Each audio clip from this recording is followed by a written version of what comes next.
सत श्री अकाल दोस्तों, तुसी देख रहे हो RGN TV और मैं ਤੁਹਾਡਾ ਦੋਸਤ ਰਜੇਸ਼ ਸ਼ਰਮਾ। ਅੱਜ ਦੀਆਂ ਤਸਵੀਰਾਂ ਜੋ ਤੁਸੀਂ ਦੇਖ ਰਹੇ ਹੋ ਇਹ ਤਸਵੀਰਾਂ ਐਡਵੋਕੇਟ ਮੁਬੀਨ ਫਾਰੂਕੀ ਦੇ ਘਰ ਦੀਆਂ ਤਸਵੀਰਾਂ ਨੇ। ਦਰਸ਼ਕਾਂ ਨੂੰ ਇਹ ਵੀ ਦੱਸ ਦਈਏ ਕਿ ਇਹ ਇੱਕ ਸਮਾਜ ਸੇਵੀ ਔਰ ਮੁਸਲਿਮ ਫੈਡਰੇਸ਼ਨ ਪੰਜਾਬ ਦੇ ਪ੍ਰਧਾਨ। ਆਓ ਸੁਣਦੇ ਹਾਂ ਮੁਸਲਮਾਨਾਂ ਨਾਲ ਜੁੜੇ ਦੇਸ਼ ਅਤੇ ਸੂਬੇ ਦੇ ਮੁੱਦਿਆਂ ਬਾਰੇ ਚਰਚਾ। ਆਓ ਸੁਣੀਏ। जो एक मामला सामने आया भंवर लाल जैन ਨਾਮ ਦੇ ਇੱਕ ਵਿਅਕਤੀ ਨੇ ਜੋ ਮੱਧ ਪ੍ਰਦੇਸ਼ ਦੇ ਵਿੱਚ ਜਿਨ੍ਹਾਂ ਦੀ ਮੌਬ ਲਿੰਚਿੰਗ ਕੀਤੀ ਗਈ ਹੈ, ਤਾਂ ਉਹ ਜਦੋਂ ਖਬਰ ਸਾਹਮਣੇ ਆਈ ਕਿ ਉਸ ਵਿਅਕਤੀ ਨੂੰ ਜੋ ਕਿ ਦਿਮਾਗੀ ਤੌਰ 'ਤੇ ਥੋੜ੍ਹਾ ਜਿਹਾ ਉਹ ਅਪਾਹਿਜ ਸੀ ਅਤੇ ਉਹਨੂੰ ਇੰਨੀ ਨਹੀਂ ਸਮਝ ਸੀਗੀ ਬੰਦੇ ਨੂੰ, ਤਾਂ ਉਹ ਵਿਚਾਰਾ ਜਦੋਂ ਉੱਥੋਂ ਆਪਣੇ ਪਰਿਵਾਰ ਤੋਂ ਵਿਛੜ ਗਿਆ, ਕਿਤੇ ਆਇਆ ਹੋਇਆ ਸੀਗਾ ਫੰਕਸ਼ਨ ਦੇ ਵਿੱਚ, ਤਾਂ ਉੱਥੋਂ ਕੁਛ ਜਿਹੜੇ ਗੁੰਡੇ ਕੁਝ ਜਿਹੜੇ ਜਿਨ੍ਹਾਂ ਦੇ ਦਿਮਾਗ ਦੇ ਵਿੱਚ ਇੱਕ ਨਫ਼ਰਤ ਦਾ ਕੀੜਾ ਜੋ ਅਸੀਂ ਆਏ ਦਿਨ ਦੇਖਦੇ ਹਾਂ, ਮੌਬ ਲਿੰਚਿੰਗ ਨੂੰ ਜਿਹੜੇ ਬੜਾਵਾ ਦਿੰਦੇ ਨੇ ਔਰ ਇਸ ਮੁਲਕ ਦੀ ਜਿਹੜੀ ਅਮਨ ਸ਼ਾਂਤੀ ਨੂੰ ਦੇ ਲਈ ਖਤਰਾ ਬਣੇ ਹੋਏ ਨੇ, ਉਹਨਾਂ ਦੇ ਕਿਸੇ ਦੇ ਹੱਥ ਜਦੋਂ ਲੱਗੇ ਭੰਵਰ ਲਾਲ ਜੈਨ ਜੀ, ਤਾਂ ਉਹਨਾਂ ਗੁੰਡਿਆਂ ਵੱਲੋਂ ਉਹਨਾਂ ਦੀ ਕੁੱਟਮਾਰ ਕੀਤੀ ਗਈ ਅਤੇ ਉਹਨਾਂ ਨੂੰ ਇੰਨਾ ਜ਼ਿਆਦਾ ਕੁੱਟਿਆ ਗਿਆ ਕਿ ਉਹਨਾਂ ਦੀ ਮੌਤ ਹੋ ਗਈ। ਤਾਂ ਮੈਂ ਬਲਕਿ ਕੱਲ੍ਹ ਇੱਕ ਪੋਸਟ ਵੀ ਪਾਈ ਸੀ ਕਿ लगेगी आग तो आएंगे घर सभी इज़्ज़त में, यहाँ पे सिर्फ हमारा मकान थोड़ी है। ਰਾਹਤ ਇੰਦੌਰੀ ਸਾਹਿਬ ਦਾ ਸ਼ੇਰ ਹੈ। ਤਾਂ ਇਹ ਅੱਜ ਸਾਨੂੰ ਸਮਝਣ ਦੀ ਲੋੜ ਹੈ, ਸਾਡੇ ਜਿਹੜੇ ਬਹੁ ਗਿਣਤੀ ਹਿੰਦੂ ਭਾਈਚਾਰਾ ਉਹਨਾਂ ਨੂੰ ਵੀ ਸਮਝਣ ਦੀ ਲੋੜ ਹੈ ਕਿ ਜਿਹੜੇ ਐਸੇ ਲੋਕ ਕਿ ਜਿਹੜੇ ਨਫ਼ਰਤ ਦੇ ਵਿੱਚ ਇੰਨੇ ਜ਼ਿਆਦਾ ਅੰਨੇ ਹੋ ਚੁੱਕੇ ਕਿ ਮੁਸਲਮਾਨ ਹੋਣ ਦੇ ਸ਼ੱਕ ਦੇ ਵਿੱਚ ਇੱਕ ਹਿੰਦੂ ਭਰਾ ਨੂੰ ਕੁੱਟ ਕੇ ਉਹਨੂੰ ਮੌਤ ਦੇ ਘਾਟ ਉਤਾਰ ਦਿੱਤਾ ਗਿਆ, ਤਾਂ ਇਸ ਤੋਂ ਜ਼ਿਆਦਾ ਸ਼ਰਮਨਾਕ ਗੱਲ ਮੈਂ ਕਹੂੰਗਾ ਹੋਰ ਕੋਈ ਨਹੀਂ ਹੋ ਸਕਦੀ। ਕਿਉਂਕਿ ਅੱਜ ਦੇ ਜੋ ਹਾਲਾਤ ਬਣਦੇ ਜਾ ਰਹੇ ਨੇ ਭਾਰਤ ਦੇ ਵਿੱਚ, ਲਗਾਤਾਰ ਜਿਹੜਾ ਮੌਬ ਲਿੰਚਿੰਗ ਦਾ ਜਿਹੜਾ ਦੌਰ ਅਸੀਂ ਪਿਛਲੇ ਕੁਝ ਸਾਲਾਂ ਤੋਂ ਦੇਖਿਆ, ਉਹਦੇ ਵਿੱਚ ਇਕੱਲੇ ਮੁਸਲਮਾਨ ਹੀ ਨਹੀਂ, ਕਈ ਐਸੇ ਮਾਮਲੇ ਸਾਹਮਣੇ ਆਏ ਨੇ ਜਿੱਥੇ ਸਾਡੇ ਹਿੰਦੂ ਭਾਈਚਾਰੇ ਦੇ ਲੋਕਾਂ ਨੂੰ ਵੀ ਇਸ ਸ਼ੱਕ ਦੇ ਵਿੱਚ ਕਤਲ ਕਰ ਦਿੱਤਾ ਗਿਆ, ਮੌਬ ਲਿੰਚਿੰਗ ਕਰ ਦਿੱਤੀ ਗਈ ਕਿ ਇਹ ਮੁਸਲਮਾਨ ਨੇ। ਤਾਂ ਮੈਂ ਅੱਜ ਇਹ ਸਵਾਲ ਪੁੱਛਣਾ ਚਾਹੁੰਦਾ ਸਰਕਾਰ ਨੂੰ ਵੀ ਕਿ ਕੀ ਐਸੇ ਲੋਕਾਂ ਦੇ ਖਿਲਾਫ ਤੁਸੀਂ ਲਵ ਜਿਹਾਦ ਦੇ ਉੱਪਰ ਤਾਂ ਇੱਕ ਨਕਲੀ ਮੈਂ ਕਹੂੰਗਾ ਕਿ ਇੱਕ ਇਲਜ਼ਾਮਾਤ ਲਗਾ ਕੇ ਇੱਕ ਕਾਨੂੰਨ ਬਣਾ ਸਕਦੇ ਹੋ ਔਰ ਉਹਦੇ ਤਹਿਤ ਮੁਸਲਮਾਨਾਂ ਨੂੰ ਤੰਗ ਪਰੇਸ਼ਾਨ ਕਰ ਸਕਦੇ ਹੋ, ਤਾਂ ਕੀ ਇਹ ਜਿਹੜਾ ਅੱਜ ਜ਼ਹਿਰ ਘੋਲਿਆ ਜਾ ਰਿਹਾ ਔਰ ਧਰਮ ਦੇ ਨਾਮ ਦੇ ਉੱਪਰ ਕਿਸੇ ਦਾ ਨਾਮ ਪੁੱਛ ਕੇ ਔਰ ਉਹ ਵਿਚਾਰਾ ਆਪਣਾ ਨਾਮ ਭੰਵਰ ਲਾਲ ਜੈਨ ਨੇ ਆਪਣਾ ਨਾਮ ਨਹੀਂ ਉਹਨੂੰ ਸਹੀ ਤਰੀਕੇ ਨਾਲ ਦੱਸ ਸਕਿਆ ਕਿਉਂਕਿ ਦਿਮਾਗੀ ਤੌਰ 'ਤੇ ਉਹ ਵਿਚਾਰਾ ਸਹੀ ਨਹੀਂ ਸੀਗਾ, ਸੰਤੁਲਨ ਉਹਦਾ ਸਹੀ ਨਹੀਂ ਸੀਗਾ, ਤਾਂ ਉਹਦਾ ਆਧਾਰ ਕਾਰਡ ਮੰਗਿਆ ਜਾਂਦਾ, ਤਾਂ ਉਹਦਾ ਆਧਾਰ ਕਾਰਡ ਨਹੀਂ ਜਦੋਂ ਨਹੀਂ ਉਹ ਪੇਸ਼ ਕਰ ਸਕਿਆ ਤਾਂ ਉਹਨੂੰ ਇਸੇ ਸ਼ੱਕ ਦੇ ਵਿੱਚ ਮਾਰਿਆ ਜਾਂਦਾ ਕਿ ਉਹ ਇੱਕ ਮੁਸਲਮਾਨ ਸੀਗਾ। ਤਾਂ ਕੀ ਇਹ ਦੇਸ਼ ਦੀ ਜਿਹੜੀ ਅਖੰਡਤਾ, ਦੇਸ਼ ਦੀ ਏਕਤਾ ਇਹਨੂੰ ਔਰ ਦੇਸ਼ ਦੇ ਭਾਈਚਾਰੇ ਨੂੰ ਤੋੜਨ ਦੀ ਇੱਕ ਸਾਜ਼ਿਸ਼ ਨਹੀਂ ਹੈ? ਕਿਉਂ ਐਸੇ ਲੋਕਾਂ ਨੂੰ ਅਸੀਂ ਅੱਤਵਾਦੀ ਕਿਉਂ ਨਹੀਂ ਡਿਕਲੇਅਰ ਕਰਦੇ ਹਾਂ? ਕਿਉਂ ਇਹਨਾਂ ਦੇ ਘਰਾਂ ਦੇ ਉੱਪਰ ਐਸੇ ਘਟੀਆ ਮਾਨਸਿਕਤਾ ਦੇ ਲੋਕਾਂ ਦੇ ਘਰਾਂ ਦੇ ਉੱਪਰ ਬੁਲਡੋਜ਼ਰ ਕਿਉਂ ਨਹੀਂ ਚੱਲਦੇ? ਕਿਉਂ ਬੁਲਡੋਜ਼ਰ ਜਾ ਕੇ ਸਿਰਫ ਮੁਸਲਮਾਨਾਂ ਦੇ ਘਰਾਂ ਦੇ ਉੱਪਰ ਹੀ ਚੱਲਦਾ ਔਰ ਜਿੱਥੇ ਕਿਤੇ ਜਾ ਕੇ ਕਿਸੇ ਨੌਨ ਮੁਸਲਿਮ ਬ੍ਰਦਰ ਦਾ ਘਰਾਂ ਦਾ ਉੱਥੇ ਜਾ ਕੇ ਬੁਲਡੋਜ਼ਰ ਵੀ ਧਰਮ ਦੇਖਣ ਲੱਗ ਜਾਂਦਾ? ਤਾਂ ਇਹ ਚੀਜ਼ਾਂ ਸਾਡੇ ਦੇਸ਼ ਦੇ ਲਈ ਬਹੁਤ ਜ਼ਿਆਦਾ ਖਤਰਨਾਕ ਨੇ। ਇਹ ਬਹੁਤ ਗਲਤ ਦਿਸ਼ਾ ਦੇ ਵਿੱਚ ਮੁਲਕ ਨੂੰ ਲੈ ਕੇ ਜਾਇਆ ਜਾ ਰਿਹਾ, ਜਿੱਥੇ ਨਾਮ ਪੁੱਛ ਕੇ ਤੁਸੀਂ ਅਗਰ ਬੰਦਿਆਂ ਨੂੰ ਮਾਰਨ ਲੱਗੇ ਤਾਂ ਇਸ ਤੋਂ ਜ਼ਿਆਦਾ ਹੋਰ ਕੀ ਮੈਂ ਕਹੂੰਗਾ ਕਿ ਅਫਸੋਸ ਦੀ ਗੱਲ ਹੋ ਸਕਦੀ ਹੈ ਕਿ ਜਿੱਥੇ ਕਿ ਸਾਡੇ ਮੈਂ ਜਿੰਨਾ ਜ਼ਿਆਦਾ ਸਾਨੂੰ ਕਿਸੇ ਮੁਸਲਿਮ ਭਾਈਚਾਰੇ ਦੀ ਮੌਬ ਲਿੰਚਿੰਗ ਦੇ ਉੱਪਰ ਅਫਸੋਸ ਸੀ, ਉਸ ਤੋਂ ਕਿਤੇ ਜ਼ਿਆਦਾ ਸਾਨੂੰ ਇੱਕ ਜਿਹੜਾ ਸਾਡਾ ਉਹ ਵਿਚਾਰਾ ਮਾਨਸਿਕ ਤੌਰ ਦੇ ਉੱਪਰ ਇੱਕ ਵਿਚਾਰਾ ਬੰਦਾ ਜਿਹੜਾ ਭੰਵਰ ਲਾਲ ਜੈਨ, ਸਾਨੂੰ ਉਸ ਤੋਂ ਵੀ ਜ਼ਿਆਦਾ ਦੁੱਖ ਇਹ ਹੈ ਕਿ ਇਹ ਬੰਦੇ ਐਸੇ ਜਿਹੜੇ ਦਿਮਾਗੀ ਤੌਰ 'ਤੇ ਪਰੇਸ਼ਾਨ ਬੰਦੇ ਨੇ ਉਹਨਾਂ ਨੂੰ ਵੀ ਨਹੀਂ ਬਖਸ਼ਦੇ ਹੈ। ਉਹ ਤਾਂ ਦੂਰੋਂ ਹੀ ਦਿਖ ਜਾਂਦਾ ਬੰਦਾ ਯਾਰ ਕਿ ਇਹ ਵਿਚਾਰਾ ਮੈਂਟਲੀ ਤੌਰ 'ਤੇ ਸਹੀ ਨਹੀਂ ਹੈਗਾ, ਉਹਨੂੰ ਤਾਂ ਬੰਦੇ ਕੋਈ ਜੇ ਰੋਡ ਵੀ ਕੋਈ ਖੜ੍ਹਾ ਹੁੰਦਾ ਤਾਂ ਰੋਡ ਕ੍ਰੋਸ ਕਰਾ ਦਿੰਦੇ, ਉਹਨਾਂ ਨਾਲ ਤਾਂ ਲੋਕ ਸਿਲਾ ਰਹਿਮੀ ਕਰਦੇ ਨੇ, ਉਹਨਾਂ ਨਾਲ ਤਾਂ ਲੋਕ ਨਜ਼ਰੀਆ ਆਪਣਾ ਔਰ ਜਿਹੜਾ ਰੁਖ ਹੈ ਆਪਣਾ ਔਰ ਜਾਂ ਜਿਹੜਾ ਉਹਦਾ ਵਿਹਾਰ ਆ ਉਹ ਨਰਮ ਰੱਖਦੇ ਨੇ। ਔਰ ਤੁਸੀਂ ਕੈਸੇ ਲੋਕ ਹੋ, ਐਸੀ ਜ਼ਹਿਨੀਅਤ ਦੇ ਘਟੀਆ ਲੋਕ ਜਿਹੜੇ ਬੰਦੇ ਧਰਮ ਦਾ ਆੜ ਦੇ ਵਿੱਚ ਜਿਹੜਾ ਧਰਮ ਦੇ ਨਾਮ ਦੇ ਉੱਪਰ ਜਾ ਕੇ ਉਸ ਬੰਦੇ ਨੂੰ ਵਿਚਾਰਿਆਂ ਨੂੰ ਕਤਲ ਕਰ ਦਿੰਦੇ ਨੇ। ਤਾਂ ਅੱਜ ਸਾਨੂੰ ਸੋਚਣ ਦੀ ਲੋੜ ਹੈ, ਸਾਰੇ ਜਿੰਨੇ ਵੀ ਹਿੰਦੁਸਤਾਨੀ ਨੇ, ਮੈਂ ਕਹੂੰਗਾ ਮੈਂ ਕੋਈ ਮੁਸਲਮਾਨਾਂ ਦੀ ਜਾਂ ਕਿਸੇ ਖਾਸ ਧਰਮ ਦੀ ਗੱਲ ਨਹੀਂ ਕਰ ਰਿਹਾ, ਮੈਂ ਸਾਰੇ ਜਿੰਨੇ ਭਾਰਤੀ ਹਾਂ ਆਪਾਂ ਸਾਰਿਆਂ ਨੂੰ ਸੋਚਣ ਦੀ ਲੋੜ ਹੈ ਕਿ ਕੀ ਸਾਡੇ ਸਮਾਜ ਦੇ ਵਿੱਚ ਐਸੇ ਲੋਕਾਂ ਦੀ ਕੋਈ ਥਾਂ ਹੈ ਜੋ ਕਿਸੇ ਦਾ ਧਰਮ ਪੁੱਛ ਕੇ ਉਹਦਾ ਕਤਲ ਕਰ ਦੇਣ? ਕੀ ਅਸੀਂ ਆਪਣੇ ਬੱਚਿਆਂ ਨੂੰ ਇਸ ਪਾਸੇ ਨੂੰ ਲਿਜਾ ਰਹੇ ਹਾਂ? ਹੁਣ ਜਿਹੜੇ ਤੁਸੀਂ ਦੇਖਿਆ ਹੋਊਗਾ ਕਿ ਸ਼ਿਵਰਾਜ ਚੌਹਾਨ ਜਿਹੜੇ MP ਦੇ ਤੁਹਾਡੇ ਮੁੱਖ ਮੰਤਰੀ ਨੇ, ਉਹਨਾਂ ਦਾ ਬੇਟਾ ਉੱਥੇ ਅਮਰੀਕਾ ਦੇ ਵਿੱਚ ਲਾਅ ਦੀ ਡਿਗਰੀ ਲੈ ਕੇ ਆਇਆ, ਤਾਂ ਉਹ ਆਪਣੇ ਬੱਚਿਆਂ ਨੂੰ ਤਾਂ ਫੋਰਨ ਦੇ ਵਿੱਚ ਪੜ੍ਹਾ ਰਹੇ ਨੇ, ਉੱਥੇ ਉਹਨਾਂ ਨੂੰ ਚੰਗੀ ਐਜੂਕੇਸ਼ਨ ਦੇ ਰਹੇ ਨੇ। ਤੁਹਾਡੇ ਬੱਚਿਆਂ ਨੂੰ ਕੀ ਕਰ ਰਹੇ ਨੇ? ਤੁਹਾਡੇ ਬੱਚਿਆਂ ਦੇ ਹੱਥਾਂ ਵਿੱਚ ਹਥਿਆਰ ਫੜਾ ਰਹੇ ਨੇ। ਤੁਹਾਡੇ ਬੱਚਿਆਂ ਦੇ ਦਿਮਾਗ ਦੇ ਵਿੱਚ ਇਹ ਗੱਲਾਂ ਪਾਈਆਂ ਜਾ ਰਹੀਆਂ ਨੇ ਕਿ ਹਾਂ ਮੁਸਲਮਾਨ ਨੂੰ ਦੇਖ ਕੇ ਉਹਨਾਂ ਨੂੰ ਮਾਰੋ, ਉਹਨਾਂ ਨੂੰ ਕੁੱਟੋ, ਉਹਨਾਂ ਨੂੰ ਮੌਬ ਲਿੰਚਿੰਗ ਕਰੋ ਔਰ ਇਹਨਾਂ ਨੂੰ ਇਸ ਮੁਲਕ ਦੇ ਵਿੱਚੋਂ ਕੋਲ ਐਸੀਆਂ ਜਿਹੜੀਆਂ ਘਟੀਆ ਜ਼ਹਿਨੀਅਤ ਤੁਹਾਡੇ ਬੱਚਿਆਂ ਦੇ ਜ਼ਹਿਰ ਜਿਹੜਾ ਦਿਮਾਗ ਦੇ ਵਿੱਚ ਪਾਇਆ ਜਾ ਰਿਹਾ, ਇਹ ਮੈਂ ਕਹੂੰਗਾ ਕਿ ਬਹੁਤ ਜ਼ਿਆਦਾ ਖ਼ਤਰਨਾਕ ਚੀਜ਼ ਹੈ। ਇਸ ਮੁਲਕ ਦੇ ਵਾਸਤੇ ਵੀ ਬਹੁਤ ਜ਼ਿਆਦਾ ਖ਼ਤਰਨਾਕ ਚੀਜ਼ ਹੈ, ਕਿਉਂਕਿ ਸਾਨੂੰ ਸਾਡੇ ਗੁਆਂਢੀ ਮੁਲਕਾਂ ਦੇ ਉੱਪਰੋਂ ਇੰਨਾ ਖਤਰਾ ਹੈ, ਚਾਈਨਾ ਤੋਂ, ਪਾਕਿਸਤਾਨ ਤੋਂ, ਹੋਰ ਜਿਹੜੇ ਅਲੱਗ-ਅਲੱਗ ਇੱਥੇ ਮੁਲਕ ਦੁਨੀਆ ਦੇ ਵਿੱਚ ਜਿਹੜੇ ਹਾਲਾਤ ਚੱਲ ਰਹੇ ਨੇ, ਜੰਗਾਂ ਲੱਗੀਆਂ ਹੋਈਆਂ ਨੇ ਆਪਸ ਦੇ ਵਿੱਚ ਔਰ ਵਰਲਡ ਵਾਰ ਸ਼ੁਰੂ ਹੋਣ ਦੀ ਕਗਾਰ ਦੇ ਉੱਪਰ ਬੈਠੇ ਹਾਂ, ਤਾਂ ਅਸੀਂ ਕੀ ਆਪਸ ਦੇ ਵਿੱਚ ਹਿੰਦੂ ਮੁਸਲਮਾਨ ਦੇ ਵਿੱਚ ਲੜ ਰਹੇ ਹਾਂ? ਕਿਉਂ ਨਾ ਅਸੀਂ ਇਕੱਠੇ ਹੋ ਕੇ ਆਪਣੇ ਮੁਲਕ ਦੀ ਤਰੱਕੀ ਦੇ ਵਿੱਚ ਹਿੱਸਾ ਪਾਈਏ? ਇਹ ਗੱਲਾਂ ਵੱਲ ਕਿਉਂ ਨਹੀਂ ਸੋਚ ਰਹੇ? ਤਾਂ ਮਲੇਰਕੋਟਲੇ ਦੇ ਵਿੱਚ ਜਿਹੜੇ ਸਰਕਾਰੀ ਹਸਪਤਾਲ ਹੈ, ਉਹਦਾ ਦਿਨ ਬਰ ਦਿਨ ਉਹਦੀ ਜਿਹੜੀ ਬਿਲਡਿੰਗ ਹੈ ਉਹ ਵਧੀਆ ਖੂਬਸੂਰਤ ਹੈ, ਚਿੱਟੇ ਹਾਥੀ ਤਰ੍ਹਾਂ ਸਾਬਤ ਹੋਈ ਹੈ, ਲੇਕਿਨ ਉੱਥੇ ਡਾਕਟਰ ਨੇ ਜਿਹੜੇ ਆ ਅਸਤੀਫਾ ਦੇ ਕੇ ਜਾ ਰਹੇ ਨੇ। ਇਹ ਹੁਣ ਬਿਲਕੁਲ ਡਿਫਰੈਂਟ ਮੁੱਦਾ ਇੱਕ ਤੁਸੀਂ ਛੇੜ ਲਿਆ, ਆਪਣਾ ਲੋਕਲ ਮਲੇਰਕੋਟਲਾ ਦਾ ਜਿਹੜੇ ਡਾਕਟਰਸ ਕਿਉਂ ਜਾ ਰਹੇ ਨੇ, ਤਾਂ ਇਹਦਾ ਸਾਰਾ ਜਿਹੜੀ ਜ਼ਿੰਮੇਦਾਰ ਹੈ ਸਾਡਾ ਸਿਸਟਮ ਹੈ। ਸਾਨੇ ਐਜੂਕੇਸ਼ਨ ਹੀ ਇੰਨੀ ਜ਼ਿਆਦਾ ਮਹਿੰਗੀ ਕਰ ਦਿੱਤੀ, ਜਿਹੜਾ ਇਹ ਡਾਕਟਰਸ ਵਿਚਾਰੇ ਕਰੋੜ ਰੁਪਏ ਲਾ ਕੇ ਇੰਨੀ ਮਿਹਨਤ ਕਰਕੇ ਆਪਣੀ ਪੜ੍ਹਾਈ ਪੂਰੀ ਕਰਕੇ ਆਉਂਦੇ ਨੇ ਐਜੂਕੇਸ਼ਨ ਦੇ ਉੱਪਰ, ਜਿਨ੍ਹਾਂ ਨੇ ਕਰੋੜ ਰੁਪਇਆ ਖਰਚਿਆ ਹੁੰਦਾ, ਤਾਂ ਉਹਨਾਂ ਨੂੰ ਜਦੋਂ ਤੁਸੀਂ 50,000 60,000 70,000 ਰੁਪਏ ਪੇ ਦਓਗੇ ਤੁਸੀਂ, ਤਾਂ ਉਹ ਨਹੀਂ ਉਹਦੇ ਸੈਟਿਸਫਾਈ ਹੈਗੇ। ਉਹ ਕੁਛ ਦੇਰ ਐਕਸਪੀਰੀਅੰਸ ਉਹਨਾਂ ਦਾ ਆਪਣਾ ਉਹ ਉੱਥੇ ਟ੍ਰੇਨਿੰਗ ਕਰਦੇ ਨੇ ਆਪਣੀ, ਇੱਕ ਤਰ੍ਹਾਂ ਦਾ ਆਪਣਾ ਕਹੂੰਗਾ ਕਿ ਮੈਂ ਜਿਹੜੇ ਸਰਜਨ ਨੇ ਉਹ ਯਾਨੀ ਕਿ ਉਹ ਉੱਥੇ ਇੱਕ ਪ੍ਰੈਕਟਿਸ ਕਰਕੇ ਅਤੇ ਨਾਲ ਹੀ ਉਹਨਾਂ ਨੂੰ ਜਦੋਂ ਉੱਥੇ ਫਿਊਚਰ ਨਹੀਂ ਚੰਗਾ ਦਿਖਦਾ ਤਾਂ ਉਹ ਆਪਣਾ ਪ੍ਰਾਈਵੇਟ ਕਰਦੇ ਨੇ। ਇਹਦੇ ਵਿੱਚ ਜ਼ਿੰਮੇਦਾਰ ਮੈਂ ਡਾਕਟਰਸ ਨੂੰ ਨਹੀਂ ਮੰਨੂਗਾ, ਇਹਦੇ ਵਿੱਚ ਜ਼ਿੰਮੇਦਾਰ ਮੈਂ ਮੰਨੂਗਾ ਸਾਡੇ ਐਜੂਕੇਸ਼ਨ ਸਿਸਟਮ ਨੂੰ। ਅਗਰ ਤੁਸੀਂ ਇਹੀ ਪੜ੍ਹਾਈ, ਇਹੀ ਜਿਹੜੇ ਮੈਡੀਕਲ ਦੀ ਜਿਹੜੀ ਐਜੂਕੇਸ਼ਨ ਹੈ,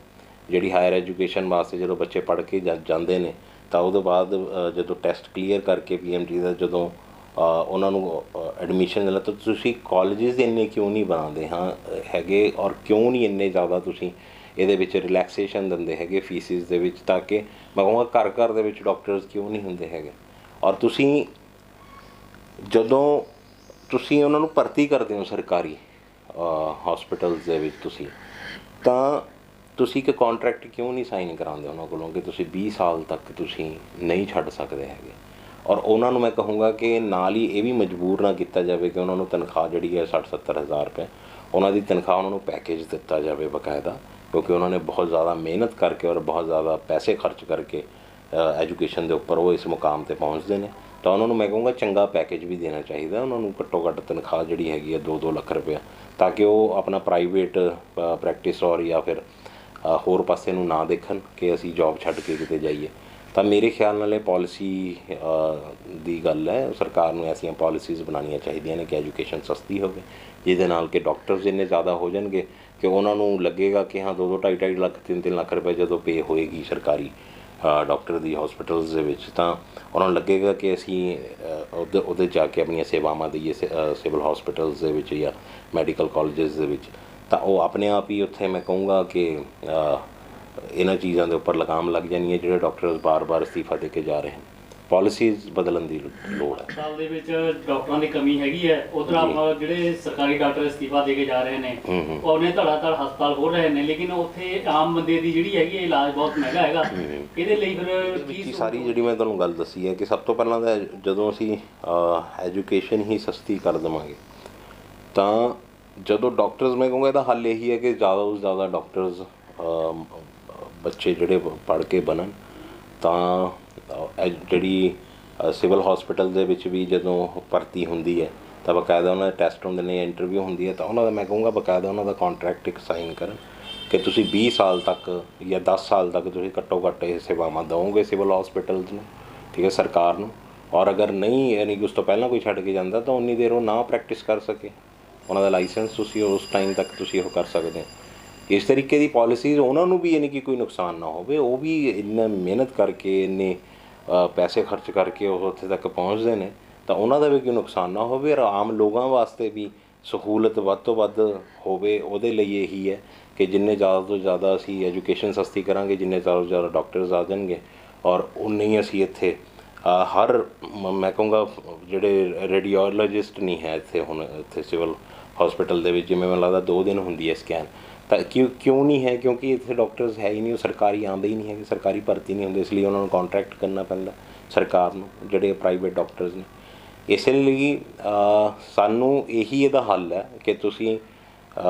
ਪੜ੍ਹਾਈ ਸਸਤੀ ਕਰੋ, ਜ਼ਿਆਦਾ ਤੋਂ ਜ਼ਿਆਦਾ ਡਾਕਟਰਸ ਆਉਣ, ਔਰ ਉਹ ਜਦੋਂ ਉੱਥੇ ਭਰਤੀ ਹੋਵੇ ਤਾਂ ਉਹਨਾਂ ਨਾਲ ਇੱਕ ਸਾਈਨ ਕੀਤਾ ਜਾਵੇ ਕੰਟਰੈਕਟ ਕਿ ਤੁਸੀਂ ਇੰਨੀ ਦੇਰ ਨਹੀਂ ਛੱਡ ਕੇ ਜਾ ਸਕੋਗੇ, ਔਰ ਅਗਰ ਕੋਈ ਛੱਡ ਕੇ ਜਾਂਦਾ ਤਾਂ ਉਹਨਾਂ ਨੂੰ ਉਸ ਟਾਈਮ ਤੱਕ ਲਾਇਸੈਂਸ ਉਹਨਾਂ ਦਾ ਨਾ ਦਿੱਤਾ ਜਾਵੇ ਪ੍ਰਾਈਵੇਟ ਪ੍ਰੈਕਟਿਸ ਕਰਨ। ਹਸਪਤਾਲਾਂ ਵਿੱਚ ਜਿਹੜੇ ਡਾਕਟਰ ਮੌਜੂਦਾ ਨੇ ਉਹ ਇੱਕ ਆਪਣੇ ਜਿਹੜਾ ਆਫਿਸ ਆ ਉਹਦੇ ਤੇ ਇੱਕ ਪਰਚਾ ਲਾ ਦਿੰਦੇ ਵੀ ਡਾਕਟਰ ਛੁੱਟੀ ਦੀ ਹੈ ਜੀ, ਠੀਕ ਹੈ, ਪਰ ਉੱਥੇ ਲੋਕ ਜਿਹੜੇ ਨੇ ਬੜੇ ਪਰੇਸ਼ਾਨ ਤੇ ਹੈਰਾਨ ਹੁੰਦੇ ਨੇ ਵੀ ਉਹ ਡਾਕਟਰਾਂ ਨੂੰ ਕੀ ਤੁਸੀਂ ਕਹੋਗੇ? ਦੇਖੋ ਕੋਈ ਵੀ ਜਿਹੜਾ ਹਸਪੀਟਲ ਹੈ ਉਹਨੂੰ ਚਲਾਉਣ ਦੇ ਲਈ ਜਦ ਤੱਕ ਉੱਥੇ ਪ੍ਰੋਪਰ ਮੈਂ ਕਹੂੰਗਾ ਕਿ ਗਿਣਤੀ ਪੂਰੀ ਨਹੀਂ ਹੁੰਦੀ, ਸਾਰੇ ਜਿੰਨੇ ਵੀ ਉੱਥੇ ਵੈਕੈਂਸੀਜ਼ ਹੁੰਦੀਆਂ ਨੇ ਡਾਕਟਰਸ ਦੀਆਂ ਜਿੰਨੀਆਂ, ਉਹ ਜਦ ਤੱਕ ਨਹੀਂ ਪੂਰੀਆਂ ਹੁੰਦੀਆਂ ਹੈਗੀਆਂ ਤਾਂ ਇਹੀ ਲੋਕਾਂ ਨੂੰ ਪਰੇਸ਼ਾਨੀ ਦਾ ਸਾਹਮਣਾ ਕਰਨਾ ਪੈਂਦਾ। ਜਦੋਂ ਤੱਕ ਅਸੀਂ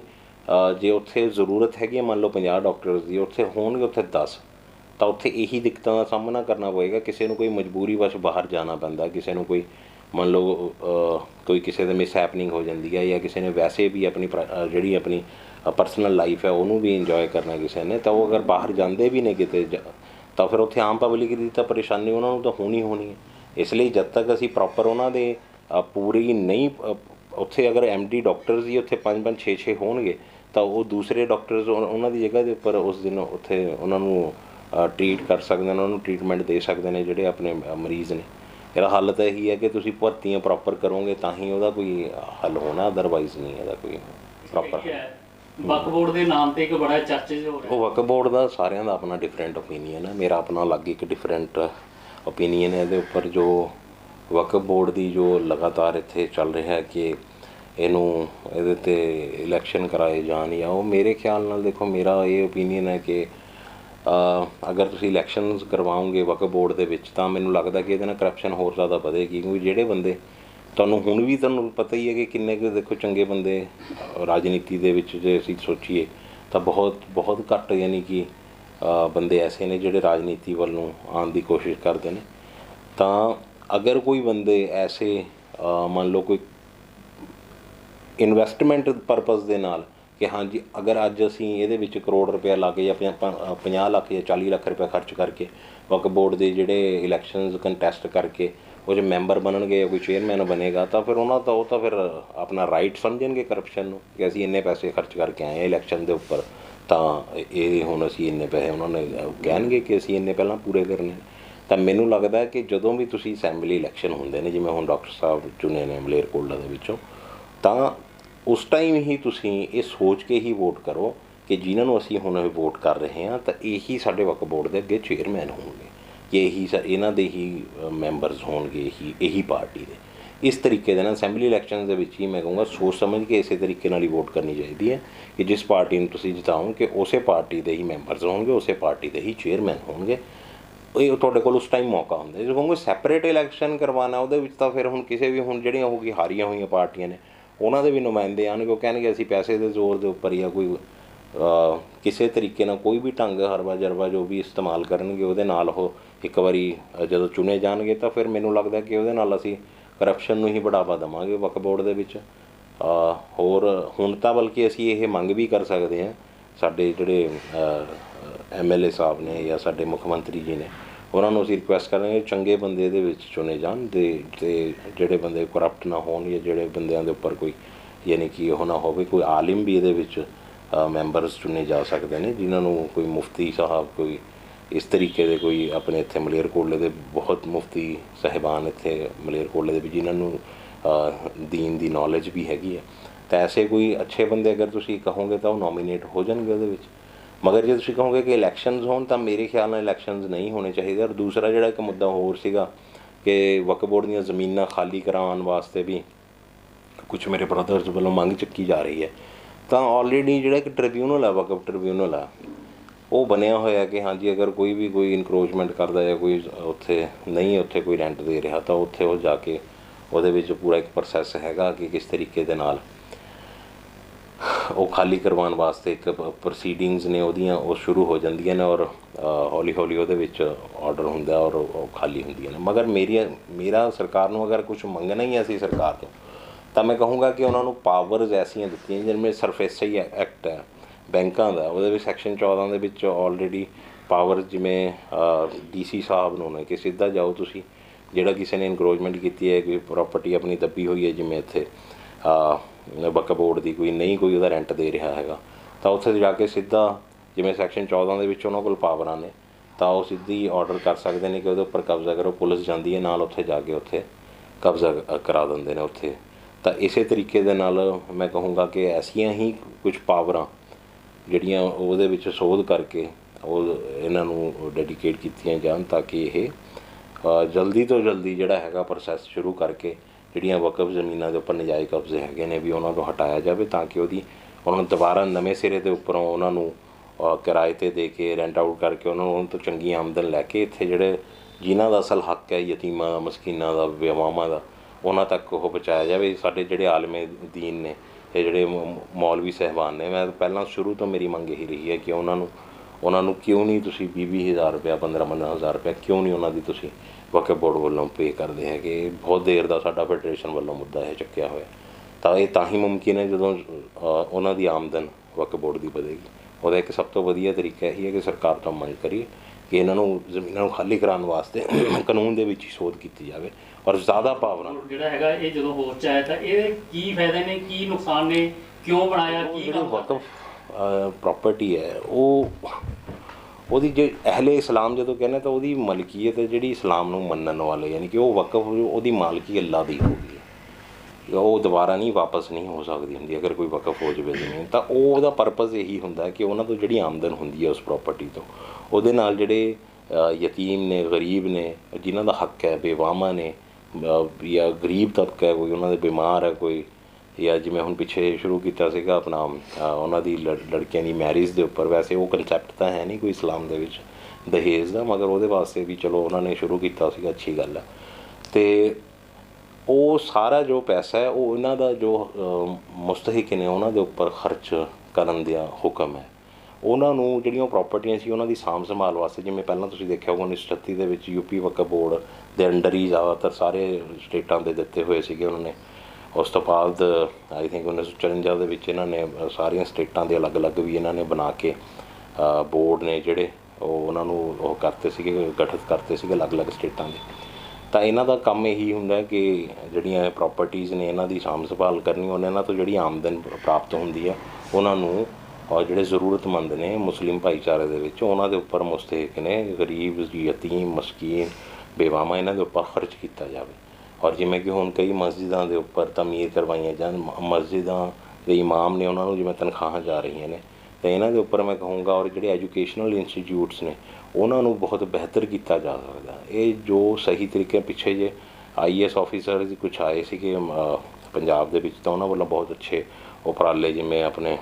ਸ਼ੌਕਤ ਪਾਰੇ ਸਾਹਿਬ ਨੇ ਬਹੁਤ ਅੱਛੇ ਉਪਰਾਲੇ ਕੀਤੇ ਸੀਗੇ ਕਿ ਇਹਨਾਂ ਨੂੰ ਅਪਲਿਫਟ ਕਰਨ ਲਈ ਜੋ ਐਜੂਕੇਸ਼ਨਲ ਇੰਸਟੀਚਿਊਟਸ ਨੇ ਜਿਹੜੇ ਇਹਦੇ ਅੰਡਰ ਚੱਲ ਰਹੇ ਨੇ ਵਕਫ ਬੋਰਡ ਦੇ, ਤਾਂ ਬਹੁਤ ਅੱਛੇ ਉਪਰਾਲੇ ਨੇ। ਇਹਨਾਂ ਨੂੰ ਜਦ ਤੱਕ ਅਸੀਂ ਇਹਨਾਂ ਨੂੰ ਬਿਹਤਰ ਨਹੀਂ ਕਰਾਂਗੇ, ਠੀਕ ਹੈ, ਇਹਨਾਂ ਨੂੰ ਅਪਗ੍ਰੇਡ ਨਹੀਂ ਕਰਾਂਗੇ, ਇਹਨਾਂ ਨੂੰ ਜ਼ਮਾਨੇ ਦੇ ਹਿਸਾਬ ਨਾਲ, ਜ਼ਰੂਰਤ ਦੇ ਹਿਸਾਬ ਦੇ ਨਾਲ, ਅੱਜ ਦੇ ਦੌਰ ਦੇ ਮੁਤਾਬਕ ਐਜੂਕੇਸ਼ਨ ਨਹੀਂ ਉਹਨਾਂ ਦੇ ਵਿੱਚ ਪ੍ਰੋਵਾਈਡ ਕਰਵਾਵਾਂਗੇ, ਤਾਂ ਮੈਂ ਕਹੂੰਗਾ ਕਿ ਇੱਕ ਨਾਇਨਸਾਫੀ ਹੋਊਗੀ ਸਾਡੀ ਕੌਮ ਦੇ ਨਾਲ। ਤਾਂ ਇਸੇ ਲਈ ਮੇਰੀ ਇਹੀ ਗੁਜ਼ਾਰਿਸ਼ ਹੈ ਕਿ ਜੋ ਸ਼ੁਰੂ ਤੋਂ ਸਾਡਾ ਮੁੱਦਾ ਵੀ ਇਹੀ ਚੱਲਦਾ ਰਿਹਾ, ਜਦ ਤੱਕ ਇਹ ਕੌਮ ਐਜੂਕੇਟ ਨਹੀਂ ਹੋਊਗੀ, ਅਸੀਂ ਸਾਡੇ ਇਸ ਤਰੀਕੇ ਦੇ ਨਾਲ ਹੀ ਜਿਵੇਂ ਅਲੱਗ-ਅਲੱਗ ਜਗ੍ਹਾ ਦੇ ਉੱਪਰ ਜ਼ੁਲਮ ਹੋ ਰਹੇ ਨੇ, ਅਸੀਂ ਇੱਦਾਂ ਹੀ ਛਿੱਤਰ ਖਾਂਦੇ ਰਹਾਂਗੇ। ਇਸ ਲਈ ਸਭ ਤੋਂ ਪਹਿਲਾਂ ਮੈਂ ਉਸ ਦਿਨ ਵੀ ਕਿਹਾ ਸੀ ਕਿ ਆधी रोटी खाएंगे मगर बच्चों को पढ़ाएंगे, मुसलमानों का नारा ਇਹ ਹੋਣਾ ਚਾਹੀਦਾ। ਹਰ ਘਰ ਦੇ ਵਿੱਚੋਂ, ਠੀਕ ਹੈ, ਕੋਈ ਨਾ ਕੋਈ ਅਫਸਰ, ਕੋਈ ਨਾ ਕੋਈ ਵੈਲ ਐਜੂਕੇਟਡ ਬੰਦਾ, ਕੋਈ ਦੀਨਦਾਰ ਬੰਦਾ, ਨੌਲੇਜ, ਇਲਮ ਹਾਸਿਲ ਜ਼ਿੰਦਗੀ ਦੇ ਪਹਿਲੇ ਜਦੋਂ ਤੋਂ, ਠੀਕ ਹੈ, ਹੋਸ਼ ਸੰਭਾਲੋ ਔਰ ਆਖਰੀ ਸਾਹ ਤੱਕ ਜੋ ਸਾਨੂੰ ਇਸਲਾਮ ਦਾ ਵੀ ਹੁਕਮ ਹੈ, ਇਲਮ ਹਾਸਲ ਕਰਦੇ ਰਹੋ। ਔਰ ਚੰਗੀ ਕੁਆਲਿਟੀ ਦਾ ਜਿਹੜਾ ਦੀਨ ਔਰ ਦੁਨਿਆਵੀ ਇਲਮ ਵੀ ਜੋ ਦੁਨੀਆ ਦੇ ਵਿੱਚ ਚੱਲ ਰਿਹਾ, ਜਿਵੇਂ ਹੁਣ ਕੰਪੀਟੀਟਿਵ ਐਗਜ਼ਾਮਸ ਨੇ, ਕੋਈ ਵੀ ਤੁਹਾਨੂੰ ਜੋਬ ਲੈਣੀ ਹੈ ਤਾਂ ਤੁਸੀਂ ਉਹਦੇ ਜਦੋਂ ਤੱਕ ਐਗਜ਼ਾਮ ਕਰੈਕ ਨਹੀਂ ਕਰਦੇ ਹੈ, ਕਲੀਅਰ ਨਹੀਂ ਕਰਦੇ, ਜਦ ਤੱਕ ਤੁਹਾਨੂੰ ਜੋਬ ਨਹੀਂ ਮਿਲਦੀ। ਤਾਂ ਇਸ ਪਾਸੇ ਨੂੰ ਜ਼ਰੂਰ ਜਿਹੜੇ ਮੇਰੀ ਬੇਨਤੀ ਹੈ, ਜਿਹੜੇ ਸਾਡੇ ਹੁਣ ਨਵੇਂ ਆਉਣਗੇ, ਜਿਹੜਾ ਨਵਾਂ ਬੋਰਡ ਬਣੇਗਾ ਜਾਂ ਉਸ ਪਾਸੇ ਨੂੰ ਜ਼ਰੂਰ ਉਹ ਧਿਆਨ ਦੇਣ ਕਿ ਐਜੂਕੇਸ਼ਨ ਜਿਹੜਾ ਸਾਡਾ ਐਜੂਕੇਸ਼ਨਲ ਇੰਸਟੀਟਿਊਟਸ ਨੇ ਉਹਨਾਂ ਦਾ ਲੈਵਲ ਅਸੀਂ ਜ਼ਰੂਰ ਫਾਇਦੇ ਤਾਂ ਉਹਦੀ ਜੋ ਵਕਫ ਬੋਰਡ ਦੀਆਂ ਪ੍ਰੋਪਰਟੀਜ਼ ਤੋਂ ਆਮਦਨ ਹੈ ਉਹਦੇ ਤੋਂ ਤੁਸੀਂ ਆਪਣੀ ਕਮਿਊਨਿਟੀ ਲਈ ਕੋਈ ਵੀ ਫਾਇਦੇ ਵਾਲੀ ਚੀਜ਼ ਬਣਾ ਸਕਦੇ ਹੋ। ਤੁਸੀਂ ਕੋਈ ਵੀ ਤੁਹਾਡੀ ਜਿਹੜੀ ਦੀਨੀ ਅਦਾਰੇ ਨੇ ਉਹਨਾਂ ਨੂੰ ਤੁਸੀਂ ਉਹਨਾਂ ਨੂੰ ਅਪਗ੍ਰੇਡ ਕਰ ਸਕਦੇ ਹੋ। ਔਰ ਜਿਹੜੇ ਤੁਹਾਡੇ ਐਜੂਕੇਸ਼ਨਲ, ਮੈਂ ਇਹੀ ਗੱਲ ਦੇ ਉੱਪਰ ਕਹਿ ਰਿਹਾ ਕਿ ਤੁਸੀਂ ਇਹ ਜਿਹੜੀਆਂ ਬੇਵਾਵਾਂ ਯਤੀਮ ਨੇ, ਬੇਵਾ ਨੇ ਔਰ ਜਿਹੜੇ ਮਸਕੀਨ ਨੇ, ਇਹਨਾਂ ਨੂੰ ਤਾਂ ਉਹਨਾਂ ਨੇ ਦੇਖੋ ਉਹਨਾਂ ਦਾ ਰੋਜ਼ੀ ਰੋਟੀ ਦਾ ਹੀ ਉਹਨਾਂ ਦਾ ਤਾਂ ਉਹ ਹੁੰਦਾ ਕਿ ਉਹਨਾਂ ਨੂੰ 2 ਵਕਤ ਦੀ ਰੋਟੀ ਦਾ ਇੰਤਜ਼ਾਮ ਕਰਨ। ਮਗਰ ਮੈਂ ਕਹੂੰਗਾ ਵਕਫ ਬੋਰਡ ਨੂੰ ਐਸੇ ਇੰਸਟੀਟਿਊਟਸ ਵੀ ਮੈਂ ਕਹੂੰਗਾ ਕਾਇਮ ਕਰਨੇ ਚਾਹੀਦੇ ਨੇ ਜਿੱਥੇ ਬੇਵਾਵਾਂ ਨੂੰ ਰੋਜ਼ਗਾਰ ਵੀ ਮਿਲੇ। ਕੋਈ ਐਸੇ ਕਰ ਸਕਦੇ ਨੇ,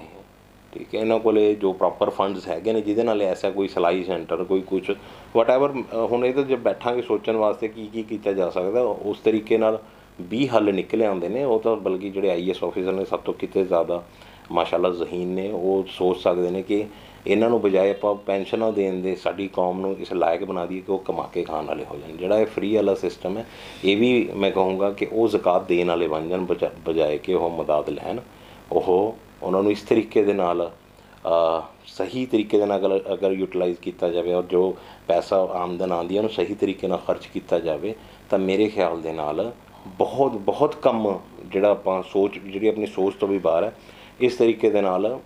ਅਸੀਂ ਆਪਣੀ ਕਮਿਊਨਿਟੀ ਦੇ ਲਈ ਇਹ ਕਰ ਸਕਦੇ ਹਾਂ। ਅਸਗਰ ਅਲੀ ਜੀ, ਆਪਣੇ ਇਸਲਾਮ ਦੇ ਵਿੱਚ ਜਿਵੇਂ ਕੋਈ ਝਗੜੇ ਵਾਲੀ ਜਗ੍ਹਾ ਹੈਗੀ ਹੈ ਵੀ ਉੱਥੇ ਆਪਾਂ ਕੋਈ ਵੀ ਧਰਮ ਦੀ ਹੈ ਜਾਂ ਕੋਈ ਮੁਹੱਲੇ 'ਚ ਜਾਂ ਕਿਤੇ ਬਾਹਰ ਹੈ ਵੀ ਉਹਦੇ 'ਤੇ ਆਪਾਂ ਮਸਜਿਦ ਦੀ ਤਾਮੀਰ ਕਰ ਸਕਦੇ ਹਾਂ। ਇਹ ਉਲਮਾ ਇਕਰਾਮ ਦੱਸਣਗੇ। ਜਿੰਨਾ ਕੁ ਅਸੀਂ ਉਲਮਾ ਇਕਰਾਮ ਤੋਂ ਸੁਣਿਆ ਜਾਂ ਮੇਰੀ ਨੌਲੇਜ 'ਚ ਬਾਤ ਹੈ, ਇਸ ਤਰ੍ਹਾਂ ਦੇ ਝਗੜੇ ਵਾਲੀ ਜਗ੍ਹਾ 'ਤੇ ਕਦੇ ਵੀ ਮਸਜਿਦ ਤਾਮੀਰ ਨਹੀਂ ਹੁੰਦੀ, ਨਾ ਅੱਜ ਤੱਕ ਹੋਈ ਹੈ। ਔਰ ਬਾਕੀ ਰਹੀ ਬਾਤ ਮਸਜਿਦ ਵਾਸਤੇ ਜਗ੍ਹਾ, ਜਾਂ ਤਾਂ ਕੋਈ ਦਾਨੀ ਸੱਜਣ ਦਾਨ ਕਰ ਦੇਵੇ ਉਹਦੇ 'ਤੇ ਮਸਜਿਦ ਬਣਦੀ ਹੈ, ਜਾਂ ਫਿਰ ਕੋਈ ਪੈਸੇ ਦੇ ਕੇ ਉਹਨੂੰ ਜੋ ਵਾਜਿਬ ਉਸਦਾ ਦਾਮ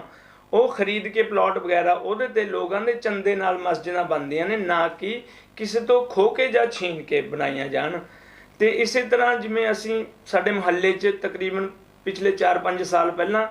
ਕਿ ਕੋਈ ਪ੍ਰੋਪਰਟੀ ਪਈ ਸੀ ਉਹਨਾਂ ਦੀ, ਉਹ ਬਾਹਰ ਰਹਿੰਦੇ ਸੀਗੇ, ਅਸੀਂ ਉਹਨਾਂ ਕੋਲੋਂ ਉਹ ਪ੍ਰੋਪਰਟੀ ਖਰੀਦ ਕੇ ਬਾਕਾਇਦਾ ਉੱਥੇ ਮੁਹੱਲੇ ਦੇ ਅੰਦਰ ਅਸੀਂ ਮਸਜਿਦ ਤਾਮੀਰ ਕੀਤੀ ਆ। ਔਰ ਉਹ ਜਿਹੜੀ ਮਸਜਿਦ ਤਾਮੀਰ ਹੁੰਦੀ ਆ ਲੋਕਾਂ ਦੇ ਚੰਦੇ ਨਾਲ ਹੁੰਦੀ ਆ, ਲੋਕਾਂ ਦੇ ਪੈਸੇ ਨਾਲ ਹੁੰਦੀ ਆ। ਔਰ ਬਾਕੀ ਉਹ ਮਸਜਿਦ ਲੋਕਾਂ ਨੂੰ ਸਮਰਪਿਤ ਕੀਤੀ ਜਾਂਦੀ ਹੈ, ਵਕਫ ਕੀਤੀ ਜਾਂਦੀ ਹੈ ਵੀ ਇਹ ਲੋਕ ਸਾਰੇ ਆ ਕੇ ਇੱਥੇ ਇਬਾਦਤ ਕਰਨ ਔਰ ਨਮਾਜ਼ ਵਗੈਰਾ ਪੜ੍ਹ ਕੇ, ਕੁਰਾਨ ਵਗੈਰਾ ਪੜ੍ਹ ਕੇ ਅੱਲਾਹ ਕੋਲੋਂ ਸਵਾਬ ਹਾਸਿਲ ਕਰਨ ਔਰ ਫਾਇਦਾ ਹੋਵੇ ਲੋਕਾਂ ਨੂੰ, ਕੌਮ ਨੂੰ ਫਾਇਦਾ ਹੋਵੇ ਇਸ ਦਾ। ਬੱਚੇ ਪੜ੍ਹਦੇ ਨੇ ਕੁਰਾਨ ਪਾਕ, ਮਕਤਬ ਕਾਇਮ ਹੁੰਦੇ ਨੇ, ਫਾਇਦੇ ਦੀਆਂ ਚੀਜ਼ਾਂ ਨੇ, ਨਾ ਕਿ ਕਿਸੇ ਤੋਂ ਛੀਨ ਕੇ ਜਾਂ ਕਿਸੇ ਤੋਂ ਖੋਹ ਕੇ ਇਹ ਮਸਜਿਦ ਜਾਂ ਕਿਸੇ ਦੀ ਜਗ੍ਹਾ ਦੱਬ ਕੇ ਮਸਜਿਦ ਨਹੀਂ ਬਣਾਈ ਜਾ ਸਕਦੀ। ਆਈ ਥਿੰਕ ਕਿ ਤੁਸੀਂ ਸ਼ਾਇਦ ਜੋ ਇਸ ਵਕਤ ਕਰੰਟ ਇਸ਼ੂ ਇੰਡੀਆ ਦੇ ਵਿੱਚ ਚੱਲ ਰਿਹਾ ਗਿਆਨ ਵਿਆਪੀ ਮਸਜਿਦ, ਉਹਦੇ ਬਾਰੇ ਸ਼ਾਇਦ ਤੁਸੀਂ ਬਿਲਕੁਲ ਜਾਇਜ਼ ਸਵਾਲ ਹੈ ਕਿ ਜੋ ਐਸੀ ਜਗ੍ਹਾ ਕੋਈ ਡਿਸਪਿਊਟਡ ਪ੍ਰਾਪਰਟੀ ਹੈ ਜਾਂ ਕਿਸੇ ਹੋਰ ਧਾਰਮਿਕ ਸਥਾਨ ਨੂੰ ਤੋੜ ਕੇ ਉਹਦੇ ਉੱਪਰ ਕਦੇ ਵੀ ਜ਼ਿੰਦਗੀ 'ਚ ਮਸਜਿਦ, ਜਦੋਂ ਇਸਲਾਮ ਦਾ ਹੁਕਮ ਹੀ ਨਹੀਂ ਹੈ ਤਾਂ ਇਹ ਇਮੈਜਿਨ ਹੀ ਨਹੀਂ ਕਰ ਸਕਦੇ ਕਿ ਕਿਸੇ ਨੇ ਬਣਾਈ ਹੋਊਗੀ ਜਾਂ ਕਿਤੇ ਬਣੀ ਹੋਈ ਹੈ। ਤਾਂ ਇਹ ਸਾਰਾ ਜਾਣਬੁੱਝ ਕੇ ਜੋ ਅਸਲ ਮੁੱਦੇ ਨੇ, ਜੋ ਮਹਿੰਗਾਈ ਦਾ ਮੁੱਦਾ ਹੈ, ਰੁਜ਼ਗਾਰ ਦਾ ਮੁੱਦਾ, ਉਹਦੇ ਤੋਂ ਭਟਕਾਉਣ ਦੇ ਲਈ ਇਹ ਮੁੱਦੇ ਕ੍ਰੀਏਟ ਕੀਤੇ ਜਾ ਰਹੇ ਨੇ। ਤਾਂ ਮੇਰੀ ਨੌਲੇਜ ਦੇ ਵਿੱਚ ਵੀ ਜਿਵੇਂ ਕਿ ਬ੍ਰਦਰ ਅਸਗਰ ਸਾਹਿਬ ਨੇ ਦੱਸਿਆ ਕਿ ਕਿਤੇ ਵੀ ਡਿਸਪਿਊਟ ਜਿੱਥੇ ਹੋਵੇ ਜਾਂ ਕਿਸੇ ਵੀ ਧਾਰਮਿਕ ਸਥਾਨ ਨੂੰ ਡਿਮੋਲਿਸ਼ ਕਰਕੇ ਉੱਥੇ ਮਸਜਿਦ ਨਹੀਂ ਤਾਮੀਰ ਕੀਤੀ ਜਾ ਸਕਦੀ। ਤਾਂ ਇਸੇ ਤਰੀਕੇ ਦੇ ਨਾਲ ਜਿੰਨੇ ਵੀ ਇਸ਼ੂਜ਼ ਕ੍ਰੀਏਟ ਕੀਤੇ ਜਾ ਰਹੇ ਨੇ, ਜਾਂ ਤਾਜ ਮਹਿਲ ਦਾ ਜਾਂ ਕੁਤੁਬ ਮੀਨਾਰ ਦਾ, ਹੁਣ ਅਲੱਗ-ਅਲੱਗ ਜਗ੍ਹਾ ਦੇ ਉੱਪਰ ਇਹ ਜਾ ਕੇ ਸਿਰਫ ਇਹ ਧਿਆਨ ਭਟਕਾਉਣ ਦੀ ਰਾਜਨੀਤੀ ਹੈ, ਪੋਲਰਾਈਜੇਸ਼ਨ ਦੀ ਰਾਜਨੀਤੀ ਹੈ ਕਿ ਤਾਂ ਕਿ ਹਿੰਦੂ ਮੁਸਲਿਮ ਲੜਾ ਕੇ ਆਪਸ ਦੇ ਵਿੱਚ ਇਹਨਾਂ ਨੂੰ ਇੱਧਰ ਹੀ ਉਲਝਾਈ ਰੱਖਿਆ ਜਾਵੇ ਧਾਰਮਿਕ ਸਥਾਨਾਂ ਦੇ ਵਿੱਚ, ਔਰ ਨਵੇਂ ਤੋਂ ਨਵੇਂ ਇਸ਼ੂ ਕ੍ਰੀਏਟ ਕਰਕੇ ਵੀ ਇਹਨਾਂ ਦੀਆਂ ਵੋਟਾਂ ਹਾਸਲ ਕਰਕੇ ਇਹਨਾਂ ਨੂੰ ਧਰਮ ਦੇ ਉੱਪਰ ਵੰਡ ਕੇ ਅਤੇ ਮੁਲਕ ਦੇ ਉੱਪਰ ਰਾਜ ਕੀਤਾ ਜਾਵੇ ਔਰ ਅਸਲ ਮੁੱਦਿਆਂ ਦੇ ਉੱਪਰੋਂ ਇਹਨਾਂ ਦਾ ਧਿਆਨ ਭਟਕਾਇਆ ਜਾਵੇ। ਤਾਂ ਮੈਨੂੰ ਲੱਗਦਾ ਹੈ ਕਿ ਸਾਨੂੰ ਸਾਰਿਆਂ ਨੂੰ ਸਮਝ ਜਾਣਾ ਚਾਹੀਦਾ, ਸਾਡੇ ਜਿਹੜੇ ਬਹੁਗਿਣਤੀ ਇੱਥੇ ਭਾਈਚਾਰਾ ਉਹਨਾਂ ਨੂੰ ਵੀ ਔਰ ਮੁਸਲਿਮ ਭਾਈਚਾਰੇ ਨੂੰ ਵੀ, ਕਿ ਸਾਨੂੰ ਇਹਨਾਂ ਚੀਜ਼ਾਂ ਦੇ ਵਿੱਚ ਜਾਣ ਤੋਂ ਪਹਿਲਾਂ ਦੂਸਰੇ ਧਰਮ ਦੇ ਬਾਰੇ ਪਹਿਲਾਂ ਪੂਰੀ ਮਾਲੂਮਾਤ ਹਾਸਲ ਕਰ ਲੈਣੀ ਚਾਹੀਦੀ ਹੈ ਕਿ ਇਸ ਧਰਮ ਦੇ ਵਿੱਚ ਐਸੀ ਕੋਈ ਪ੍ਰੋਵੀਜ਼ਨ ਹੈ ਵੀ ਕਿ ਕਿਸੇ ਦੂਸਰੇ ਧਾਰਮਿਕ ਸਥਾਨ ਦੇ ਉੱਪਰ ਕੋਈ ਦੂਸਰਾ, ਕਿ ਸਾਡਾ ਆਪਣਾ ਜਾਂ ਕੋਈ ਕਿਸੇ ਹੋਰ ਮਜ਼ਹਬ ਦਾ ਕੋਈ ਧਾਰਮਿਕ ਸਥਾਨ ਬਣਾਉਣ ਦੀ ਕੋਈ ਪ੍ਰੋਵੀਜ਼ਨ ਹੈ ਵੀ ਜਾਂ ਨਹੀਂ। ਤਾਂ ਇਸਲਾਮ ਦੇ ਵਿੱਚ ਕਦੇ ਵੀ ਡਿਸਪਿਊਟਡ ਪ੍ਰੋਪਰਟੀ ਔਰ ਜੇ ਕਿਸੇ ਹੋਰ ਧਾਰਮਿਕ ਸਥਾਨ ਦੇ ਉੱਪਰ ਉਹਨੂੰ ਤੋੜ ਕੇ ਜਾਂ ਡਿਮੋਲਿਸ਼ ਕਰਕੇ ਉਹਦੇ ਉੱਪਰ ਮਸਜਿਦ ਤਮੀਰ ਕਰਨ ਦਾ ਕਦੇ ਕੋਈ ਮਾਮਲਾ ਨਾ ਇੱਥੇ ਨਾ ਕਿਸੇ ਹੋਰ ਮੁਲਕ ਦੇ ਵਿੱਚ ਵੀ। ਇਸਲਾਮ ਕੋਈ ਇਹ ਨਹੀਂ ਹੈ ਕਿ ਇੰਡੀਆ ਦੇ ਵਿੱਚ, ਹੋਰ ਅਲੱਗ-ਅਲੱਗ ਮੁਲਕਾਂ ਦੇ ਵਿੱਚ ਵੀ ਕਦੇ ਵੀ ਐਸਾ ਕੋਈ ਮਾਮਲਾ ਸਾਹਮਣੇ ਨਹੀਂ ਆਇਆ, ਕਿਉਂਕਿ ਇਸਲਾਮ ਇਸ ਚੀਜ਼ ਦੀ ਸਿੱਖਿਆ ਹੀ ਨਹੀਂ ਦਿੰਦਾ। ਇਸਲਾਮ ਇਹ ਚੀਜ਼ ਸਿਖਾਉਂਦਾ ਹੀ ਨਹੀਂ ਹੈ, ਬਲਕਿ ਉੱਥੇ ਮਸਜਿਦ ਦੇ ਵਿੱਚ ਨਮਾਜ਼ ਹੀ ਨਹੀਂ ਹੁੰਦੀ ਜਿੱਥੇ ਕੋਈ ਐਸਾ ਡਿਸਪਿਊਟ ਹੋਵੇ। ਤਾਂ ਸਾਡੇ ਨਾਲੋਂ ਜ਼ਿਆਦਾ ਕਿਤੇ ਇਲਮ ਰੱਖਣ ਵਾਲੇ, ਠੀਕ ਹੈ, ਉਹ ਲੋਕ ਜਿਨ੍ਹਾਂ ਨੇ ਇਹ ਅੱਜ ਤੋਂ ਕਈ 100 ਸਾਲ ਪਹਿਲਾਂ ਮਸਜਿਦਾਂ ਬਣਾਈਆਂ ਸੀ, ਤਾਂ ਉਹ ਮੇਰੇ ਖਿਆਲ ਨਾਲ ਸਭ ਤੋਂ ਵੀ ਜ਼ਿਆਦਾ ਇਲਮ ਰੱਖਦੇ ਸੀਗੇ। ਤਾਂ ਉਹ ਕਦੇ ਵੀ ਐਸੀ ਗਲਤੀ ਨਹੀਂ ਕਰਨਗੇ ਜਿਹਦੇ ਨਾਲ ਅੱਲਾ ਦੀ ਕਚਹਿਰੀ ਦੇ ਵਿੱਚ ਉਹਨਾਂ ਨੂੰ ਗੁਨਹਗਾਰ ਬਣਨਾ ਪਵੇ। ਇਸ ਲਈ ਇਹ ਜਿਹੜੇ ਇਸ਼ੂਜ਼ ਨੇ ਸਿਰਫ ਇਹ ਧਿਆਨ ਭਟਕਾਉਣ ਲਈ, ਰੁਜ਼ਗਾਰ ਦਾ, ਮਹਿੰਗਾਈ ਦਾ ਮੁੱਦਾ ਜਿਹੜਾ ਇਹਨਾਂ ਨੂੰ ਖ਼ਤਮ ਕਰਨ ਦੇ ਲਈ ਇਹ ਇਸ਼ੂਜ਼ ਕ੍ਰੀਏਟ ਕੀਤੇ ਜਾ ਰਹੇ ਨੇ। ਸਾਡੇ ਸਾਰੇ ਭਾਈਚਾਰਿਆਂ ਨੂੰ ਇਕੱਠੇ ਹੋ ਕੇ, ਸਾਰੇ ਭਾਰਤੀ ਲੋਕ ਜਿਹੜੇ ਨੇ ਸਾਨੂੰ ਇਕੱਠੇ ਹੋ ਕੇ ਇਸ ਵੱਲ ਸੋਚਣਾ ਚਾਹੀਦਾ ਕਿ ਕੋਈ ਧਰਮ ਇੱਕ ਦੂਸਰੇ ਨਾਲ ਲੜਨਾ ਨਹੀਂ ਸਿਖਾਉਂਦਾ ਹੈ। ਇਹ ਸਿਰਫ ਰਾਜਨੀਤੀ ਹੀ ਹੈ ਜੋ ਸਾਨੂੰ ਆਪਸ ਧਰਮ ਦੇ ਵਿੱਚ ਵੰਡ ਕੇ ਵੋਟਾਂ ਲੈ ਕੇ ਰਾਜ ਕਰ ਰਹੇ ਨੇ। ਸਾਨੂੰ ਇਹਨਾਂ ਤੋਂ ਸੁਚੇਤ ਹੋਣ ਦੀ ਜ਼ਰੂਰਤ ਹੈ। ਕਦੇ ਜਦੋਂ ਤੁਸੀਂ ਦੇਖਿਆ ਹੋਊਗਾ ਕਿਸੇ ਵੀ ਅੱਜ ਤੱਕ, ਮੈਂ ਕਹੂੰਗਾ ਕਿ ਸੋਮਨਾਥ ਮੰਦਿਰ ਦਾ ਤੁਸੀਂ ਇੱਕ ਮਿਸਾਲ ਲੈ ਲਓ ਕਿ ਜਿਹਦੇ 'ਤੇ ਇਹ ਹਿਸਟਰੀ ਦੇ ਵਿੱਚ ਵੀ ਆਉਂਦਾ ਕਿ ਜੀ ਉੱਥੇ ਕੋਈ ਜਿਹੜਾ ਮੁਸਲਿਮ ਹਮਲਾਵਰ ਸੀਗਾ ਉਹਨੇ ਕਈ ਵਾਰੀ ਹਮਲੇ ਕੀਤੇ, ਤਾਂ ਕੀ ਉੱਥੇ ਉਹਨੇ ਮਸਜਿਦ ਤਮੀਰ ਕੀਤੀ? ਬਿਲਕੁਲ ਨਹੀਂ ਮਸਜਿਦ ਤਮੀਰ ਕੀਤੀ, ਕਿਉਂਕਿ ਕਰ ਵੀ ਨਹੀਂ ਸਕਦੇ ਸੀਗੇ, ਨਾ ਹੀ ਕੀਤੀ ਗਈ ਹੈ। ਤਾਂ ਇਸ ਲਈ ਕਈ ਜਗ੍ਹਾ ਦੇ ਉੱਪਰ ਸਾਹਮਣੇ ਆਈਆਂ ਨੇ ਚੀਜ਼ਾਂ ਜਿੱਥੇ ਕਈ ਕਲੇਮ ਕੀਤਾ ਜਾ ਰਿਹਾ ਕਥਿਤ ਤੌਰ ਦੇ ਉੱਪਰ ਕਿ ਫਵਾਰੇ ਨੇ ਜਿੱਥੇ ਬਣੇ ਹੋਏ ਪੁਰਾਣੇ, ਜਾਂ ਉਹ ਉੱਥੇ ਵੀ ਉਹਨਾਂ ਨੂੰ ਕਿਹਾ ਜਾ ਰਿਹਾ ਕਿ ਇਹਨਾਂ ਨੂੰ ਵੀ ਤੋੜੋ, ਉਹਨਾਂ ਦੇ ਨੀਚੇ ਉਹ ਕੀਤਾ ਜਾਊਗਾ, ਸਰਵੇ ਕੀਤਾ ਜਾਊਗਾ। ਤਾਂ ਮੇਰੇ ਖਿਆਲ ਦੇ ਨਾਲ ਵੀ ਇਹਨਾਂ ਚੀਜ਼ਾਂ ਦੇ ਵਿੱਚੋਂ ਸਾਨੂੰ ਨਿਕਲਣ ਦੀ ਜ਼ਰੂਰਤ ਹੈ। ਜਿਹੜੇ ਸਾਡੇ ਧਾਰਮਿਕ ਸਥਾਨ ਆਲਰੇਡੀ ਐਗਜ਼ਿਸਟੈਂਸ ਦੇ ਵਿੱਚ ਹੈਗੇ ਨੇ, ਅਸੀਂ ਉਹਨਾਂ ਦੇ ਵਿੱਚ ਹੀ ਜਾ ਕੇ ਪੱਕੇ ਸੱਚੇ ਹਿੰਦੂ ਜਾਂ ਪੱਕੇ ਸੱਚੇ ਮੁਸਲਮਾਨ ਜਾਂ ਪੱਕੇ ਸੱਚੇ ਸਿੱਖ ਜਾਂ ਈਸਾਈ ਬਣ ਜਾਈਏ। ਸਹੀ ਅਸੀਂ ਅਗਰ ਉੱਥੇ ਜਾ ਕੇ ਉੱਥੇ ਇਬਾਦਤ ਕਰਕੇ ਅਗਰ ਅਸੀਂ ਇਬਾਦਤਗਾਹਾਂ ਦੇ ਵਿੱਚੋਂ ਬਾਹਰ ਨਿਕਲ ਕੇ ਅਸੀਂ ਅਗਰ ਇੱਕ ਚੰਗੇ ਇਨਸਾਨ ਨਾ ਬਣ ਸਕੇ, ਤਾਂ ਮੈਨੂੰ ਲੱਗਦਾ ਕਿ ਸਾਡਾ ਦੁਨੀਆ 'ਤੇ ਆਏ ਦਾ ਕੋਈ ਫਾਇਦਾ ਨਹੀਂ। ਔਰ ਸਾਰੇ ਧਰਮ ਸਾਨੂੰ ਇਨਸਾਨੀਅਤ ਸਿਖਾਉਂਦੇ ਨੇ, ਅਸੀਂ ਇਨਸਾਨੀਅਤ ਦਾ ਕਤਲ ਹੀ ਧਰਮਾਂ ਦੇ ਨਾਮ 'ਤੇ ਉੱਪਰ ਕਰ ਰਹੇ ਹਾਂ। ਤਾਂ ਮੇਰੀ ਇਹੀ ਗੁਜ਼ਾਰਿਸ਼ ਹੈ ਕਿ ਸਾਰਿਆਂ ਨੂੰ ਸਾਨੂੰ ਇਹਨਾਂ ਸੋਚਾਂ ਦੇ ਵਿੱਚੋਂ ਬਾਹਰ ਨਿਕਲਣਾ ਚਾਹੀਦਾ ਔਰ ਸਾਰੇ ਸਾਨੂੰ ਇਕੱਠੇ ਹੋ ਕੇ ਇਸ ਮੁਲਕ ਦੀ ਅਮਨ ਸ਼ਾਂਤੀ ਭਾਈਚਾਰੇ ਲਈ ਕੰਮ ਕਰਨਾ ਚਾਹੀਦਾ ਔਰ ਇਸ ਮੁਲਕ ਦੀ ਤਰੱਕੀ ਦੇ ਵਿੱਚ ਹਿੱਸਾ ਪਾਉਣਾ ਚਾਹੀਦਾ। ਉਹਨਾਂ ਨੂੰ ਗੁਜ਼ਾਰਿਸ਼ ਕਰਦੇ ਹਾਂ, ਅਪੀਲ ਕਰਦੇ ਆਏ ਹਾਂ ਸ਼ੁਰੂ ਤੋਂ ਕਿ ਸਾਰੇ ਅਸੀਂ ਇਕੱਠੇ ਹਾਂ, ਸਾਰਿਆਂ ਦੇ ਸਾਡੇ ਜਿਹੜੇ ਖੂਨ ਦਾ ਰੰਗ ਲਾਲ ਹੈ, ਅਸੀਂ ਸਾਰੇ ਇਨਸਾਨ ਹਾਂ। ਔਰ ਜੋ ਧਰਮ ਵੀ ਨੇ, ਕੋਈ ਧਰਮ ਤੁਹਾਨੂੰ ਲੜਨਾ ਤੋੜਨਾ ਇੱਕ ਦੂਸਰੇ ਕਤਲ ਗਾਰਤ ਨਹੀਂ ਸਿਖਾਉਂਦਾ। ਸਾਰੇ ਆਪਸੀ ਪਿਆਰ, ਮੁਹੱਬਤ, ਭਾਈਚਾਰਾ, ਠੀਕ ਹੈ, ਇਹ ਚੀਜ਼ਾਂ ਸਿਖਾਉਂਦੇ ਨੇ। ਅਗਰ ਅਸੀਂ ਧਰਮ ਦੇ ਹੀ ਪੱਕੇ ਹਾਂ, ਧਰਮ ਨੂੰ ਸਮਝੇ ਬਿਨਾਂ ਤੁਸੀਂ ਯਾਰ ਧਰਮ ਦੇ ਨਾਮ 'ਤੇ ਕਿਵੇਂ ਲੜ ਸਕਦੇ ਹੋ? ਦੱਸੋ ਕਿ ਕਿਹੜੇ ਧਰਮ ਦੇ ਵਿੱਚ ਲਿਖਿਆ ਹੋ ਕਿ ਹਾਂ ਕਿਸੇ ਨੂੰ ਬੇਕਸੂਰ ਨੂੰ ਫੜ ਕੇ ਉਹਨੂੰ ਕਹੋ ਵੀ ਹਾਂ ਮੇਰੇ ਧਰਮ ਦੇ ਨਾਮ 'ਤੇ ਨਾਅਰੇ ਮਾਰਨੇ ਤੈਨੂੰ ਮੈਂ ਕਤਲ ਕਰ ਦੂੰਗਾ। ਆ ਜਿਹੜਾ ਹੁਣ ਨਵਾਂ ਭਵਰ ਲਾਲ ਜੈਨ ਦਾ ਮੁੱਦਾ ਆਇਆ ਕਿ ਹਾਂ ਵੀ ਤੂੰ ਮੁਸਲਮਾਨ ਹੈ, ਮੈਨੂੰ ਤੇਰੇ 'ਤੇ ਸ਼ੱਕ ਹੈ, ਤੂੰ ਆਧਾਰ ਕਾਰਡ ਦਿਖਾ, ਉਹਨੂੰ ਕੁੱਟ ਕੇ ਮਾਰ ਦਿੱਤਾ ਗਿਆ। ਤਾਂ ਮੈਂ ਇਹ ਹੈਰਾਨ ਹਾਂ ਕਿ ਕਿਉਂ, ਠੀਕ ਹੈ, ਅਸੀਂ ਐਸੇ ਲੋਕਾਂ ਦੇ ਪਿੱਛੇ ਕਿਉਂ ਲੱਗ ਰਹੇ ਹਾਂ? ਕੋਈ ਧਰਮ ਜਦੋਂ ਨਹੀਂ ਸਿਖਾਉਂਦਾ ਹੈ, ਕੋਈ ਵੀ ਧਰਮ ਜਦੋਂ ਸਾਨੂੰ ਇੱਕ ਦੂਸਰੇ ਦੀ ਕਤਲੋ ਗਾਰਤ ਨਹੀਂ ਸਿਖਾਉਂਦਾ, ਤਾਂ ਫਿਰ ਅਸੀਂ ਕਿਉਂ ਧਰਮ ਦੇ ਨਾਮ ਦੇ ਉੱਪਰ ਇਹ ਚੀਜ਼ਾਂ ਕਰ ਰਹੇ ਹਾਂ? ਕੀ ਅਸੀਂ ਧਰਮ ਦੇ ਨਾਮ 'ਤੇ ਇੱਕ ਦੂਸਰੇ ਦਾ ਲਹੂ ਬਹਾ ਕੇ ਅਸੀਂ ਬਜਾਏ ਪੁੰਨ ਕਰਨ ਦੇ ਜਾਂ ਬਜਾਏ ਸਵਾਬ ਦੇ ਕੀ ਅਸੀਂ ਗੁਨਹਗਾਰ ਨਹੀਂ ਹੋ ਰਹੇ? ਇਹ ਸਾਨੂੰ ਸੋਚਣ ਦੀ ਜ਼ਰੂਰਤ ਹੈ।